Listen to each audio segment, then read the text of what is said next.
I absolutely hate the red pill movement. And the red pill movement hates used up thoughts, giving their opinions on it.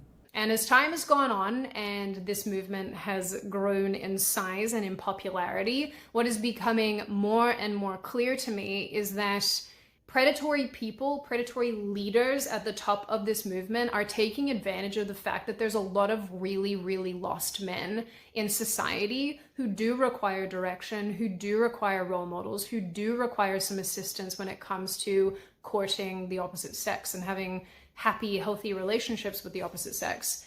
But what they're instead getting is unfiltered anti-female rhetoric, and there is absolutely no way that that is going to have a net societal benefit.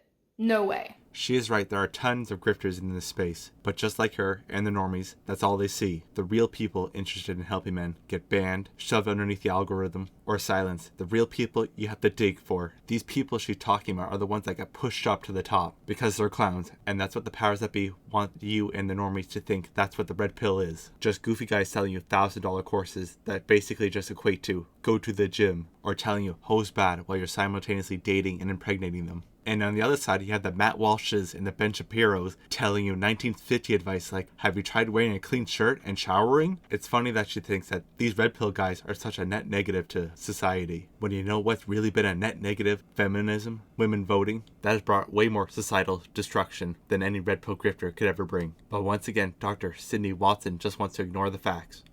And you know, the irony is that the leaders of these ideological groups will say things like, oh, women are scum-sucking road whores who are going to take all of your money and suck all of your wealth. They're all gold diggers who are going to take your future gold from you, while simultaneously asking you for money and asking you to buy their books and their programs and sign up to their courses that they know have no tangible real-world benefits for you. If you look at the over 50% divorce rate, are they wrong? These guys just stole talking points from much smarter men, but added a crass tone over it. And it's never really been that every woman will do this. It's more so that every woman can do this. So you always have this guillotine over your head that she can drop at any point just because you tied your shoelaces wrong. But people like this always conveniently either sidestep it or bring it up and tell you just don't worry about it. And even though she is right that these guys are overcharging on books and courses, but they do have tangible benefits, but they're just very basic. They're just mostly go to the gym, up your money, go outside and touch grass. It's not that they're not tangible. It's literally just been what everybody else has been saying.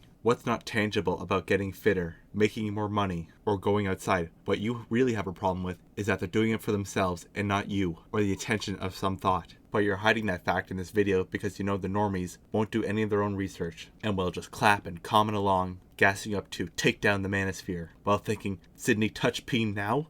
They are the gold diggers. And instead of seeing this for what it is, people continue to engage with this terrible group of people, this terrible ideology that will ultimately keep you in a victimhood loop and ultimately mean that you will end up alone. What Sydney doesn't understand is that most of these guys are going to end up alone anyways. It's nothing that Andrew Tate is saying. All these women were ignoring these guys anyways. Her pushing it on, well, these manosphere guys, really just shows her lack of understanding on what it's like to be the average guy. Her saying, well, they're all just victims, being finessed by male gold diggers, is a very normie and surface level take. Yes, these grifters have been pushed to the top and are the first people you're going to see that sell you overpriced books and courses with very basic information that they're going to just tell you anyways. But that's not what the manosphere is. It's supposed to be a place where men can come and share and exchange information about dating and whatever else to help improve men's lives. But feminists like Sydney hate the fact that men are just waking up and discovering the truth about female nature. Sydney doesn't care about these guys. You're a topic for views. And just like how these grifters grift money out of these entry-level red pillars, she's doing the same thing with the normies by only bringing up the goofiest guys and making it look like, well, that's everybody. When really, in a few years, these guys will have moved on to another grift and the real guys will still be out here trying to save men.